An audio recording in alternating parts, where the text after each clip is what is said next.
एक बड़ी खूबसूरत हदीस, रसूल करीम सल्लल्लाहु ताला अलैहि वसल्लम ने फरमाया, रब फरमाता है एक बंदा है, उसको मैंने आंखें नहीं दी, अंधा है, पैदाइशी अंधा है या बाद में किसी वजह से हो गया, वो बीना नहीं है, नाबीना है, उसके पास आंखें नहीं, लेकिन उसने जिंदगी भर सब्र किया, सुबह कयामत वो खड़ा हुआ तो रब करीम ने फरिश्तों से फरमाया, फरिश्तों इसको मैंने आंखें नहीं दी, बेचारा ना बेटी देख सका, ना बेटा, ना बाप देख सका, ना माँ, ये कोई दुनिया का नजारा नहीं कर सका,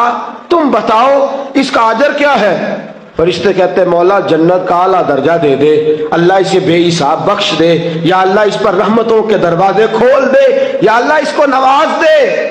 तो रब फरमाते इसने सारी जिंदगी बगैर आंखों के सब्र किया है, इसे सिर्फ जन्नत नहीं मिलेगी